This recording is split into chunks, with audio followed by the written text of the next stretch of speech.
CET Hindi high school में आप सभी बच्चों का स्वागत है। सरकार के दिए गए होम लर्निंग कार्यक्रम के अंतर्गत मैं 11वीं कक्षा के अर्थशास्त्र में आपको प्रकरण दूसरा पढ़ा रहा हूँ। दोस्तों, आप YouTube पर भी इसको आप देख सकते हो और सब्सक्राइब करके लाइक भी कर सकते हो। देखते हैं उसमें आगे। कल्याण कल्याण अर्थात परिस्थिति में सुधार। आर्थिक रूप से कहे तो भौतिक जीवन स्तर में सुधार यह स्वस्थ आर्थिक स्थिति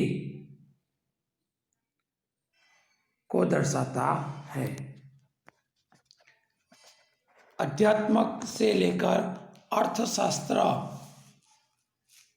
तक कल्याण शब्द का उपयोग किया जाता है।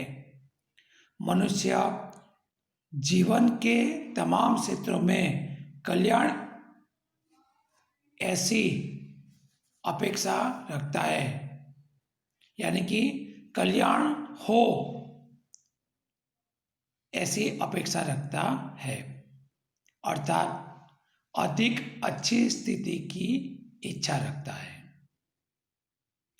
अर्थशास्त्र में कल्याण के दो तरह से समझ जा सकता है, एक व्यक्तिगत कल्याण और दूसरा सामाजिक कल्याण। हम जब भी कल्याण की बात करें तो हमें सामूहिक कल्याण का ही विचार करना है, बल्कि कल्याण तो आर्थिक परिस्थिति में मापा जा सके ऐसे सुधार के साथ गुणात्मक परिवर्तनों के साथ भी संबंध है। इसलिए वह आर्थिक वृद्धि की अपेक्षा आर्थिक विकास के साथ संबंधित है, बल्कि कल्याण का ज़्यादा आधार आय वृद्धि की अपेक्षा आय के योग्य बंटवारे पर रहा हुआ है। आगे देखें संपत्ति और कल्याण का संबंध। संपत्ति और कल्याण का संबंध देखा जाए दोस्तों, तो संपत्ति और कल्याण का सीधा संबंध है। जैसे आपके पास संपत्ति बढ़ती है तो आप कह सकते हो कि आपका कल्याण भी हो रहा है, और जब आपके पास संपत्ति घटती है, कम होती है, तो आप कह सकते हो कि आपका कल्याण कम हो रहा है। तो यहाँ पर संपत्ति और कल्याण के बीच में आपको सीधा संबंध देखने को मिलता है। आगे देखते हैं उत्पादन के साधन। दोस्तों, उत्पादन के 4 साधन हैं। कितने साधन हैं दोस्तों? उत्पादन के 4 साधन हैं। यहाँ पर अपने को चारों 4 साधन के प्रकार और उसके लक्षण भी देखने के हैं। उत्पादन के साधन के 4 प्रकार हैं और उसके लक्षण भी है, वो देखने के हैं। उसमें देखा जाए तो उत्पादन के 4 साधनों में पहला है भूमि, दूसरा है श्रम, तीसरा है पूंजी और चौथा है नियोजक। देखते हैं उसमें पहला भूमि। सामान्य व्यवहार में जमीन अर्थात पृथ्वी की ऊपरी स्तर को जमीन कहा जाता है, किंतु अर्थशास्त्र में जमीन का विस्तृत अर्थ है। प्रोफेसर मार्शल के मतानुसार मनुष्य को उत्पादन में मददरूप होने वाला प्राकृतिक परिबल जमीन है, अर्थात हवा, पानी, सूर्य प्रकाश, जल, वायु का समूह अर्थात जमीन। यानी कि जो प्राकृतिक संपत्ति है, कुदरती संपत्ति है, उसे जमीन कहा जा सकता है।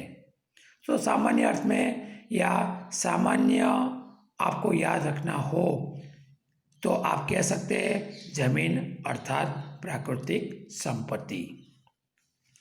आगे देखते हैं उसके लक्षण।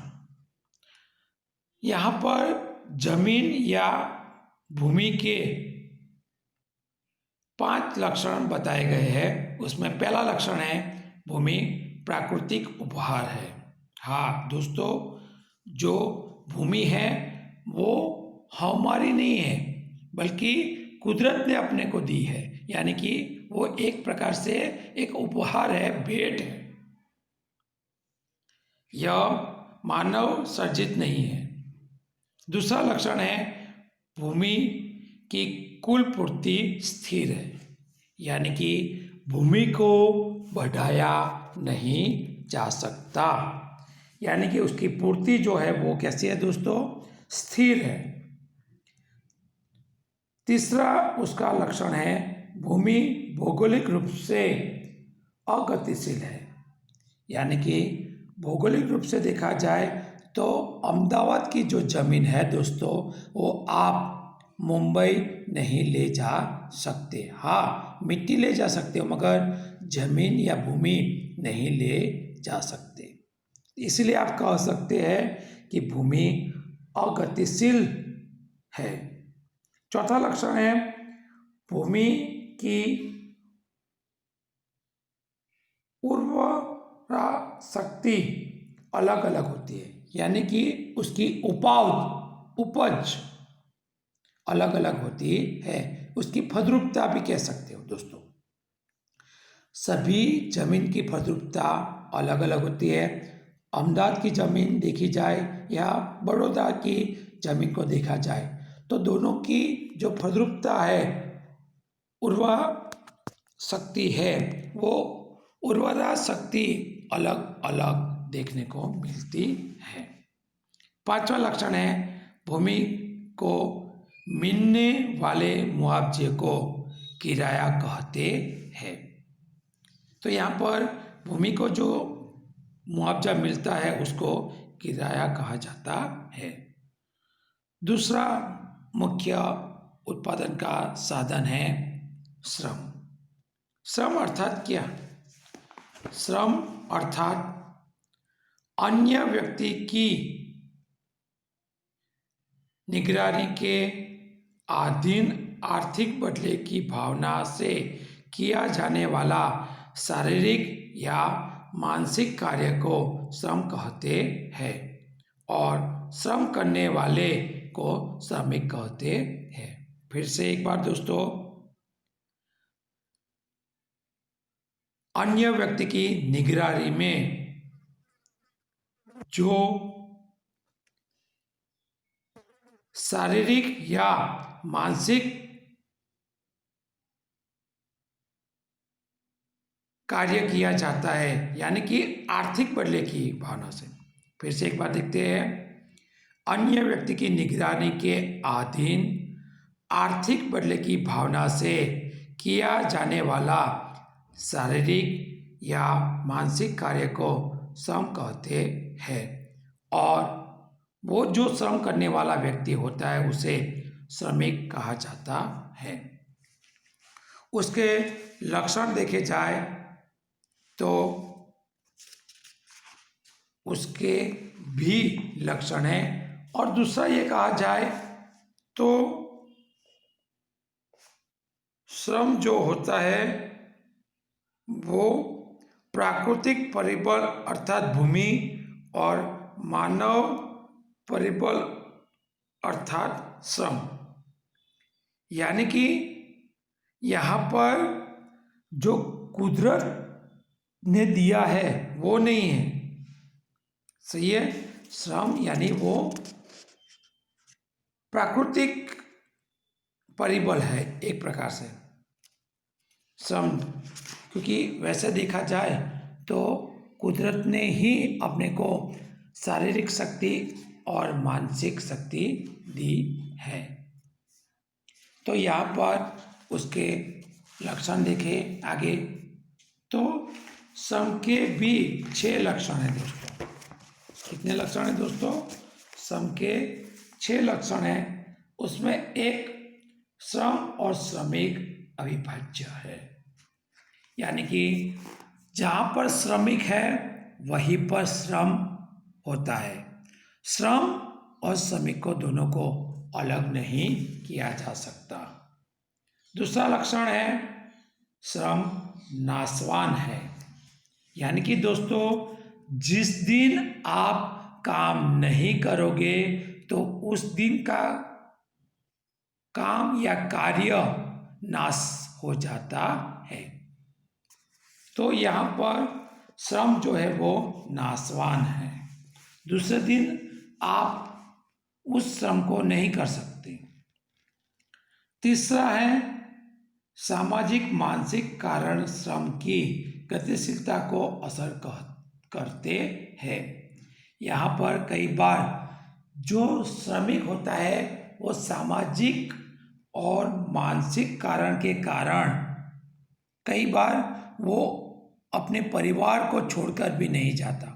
दूसरी जगह पर उसको ज़्यादा वेतन मिलता हो तो भी वहाँ कार्य करने नहीं जाता, क्योंकि यहाँ पर उसके साथ सामाजिक संबंध जुड़े हुए होते हैं परिवार के साथ। इसलिए वो ज़्यादा वेतन मिलने पर भी दूसरी जगह पर नहीं जाता। तो कई बार ये सामाजिक संबंध भी उसकी गतिशीलता को असर करते हैं।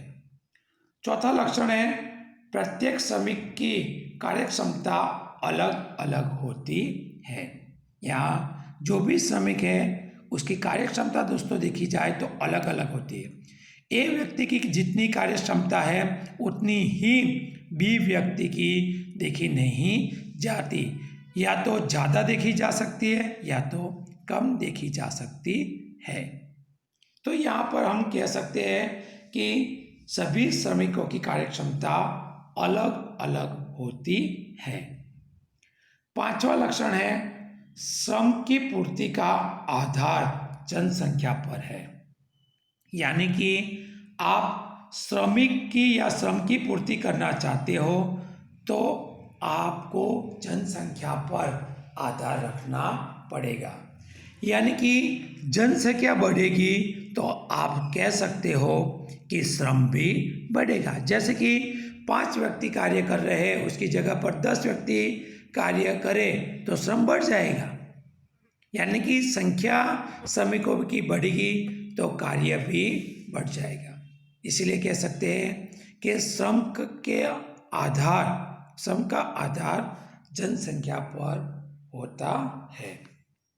छठा लक्षण है श्रम की चुकाए जाने वाले मुआवजा को वेतन कहा जाता है। यहाँ पर श्रमिक जो भी कार्य करता है उसके बदले में उसको वेतन प्राप्त होता है। इसलिए हम कह सकते हैं कि श्रम के मुआवजे को वेतन मिलता है या उसके बदले में मुआवजा देखा जाए तो वेतन होता है। आगे देखते हैं उत्पादन का मुख्य तीसरा प्रकार पूंजी। आधुनिक उत्पादन प्रक्रिया में महत्वपूर्ण साधन जो हो तो वो है पूंजी।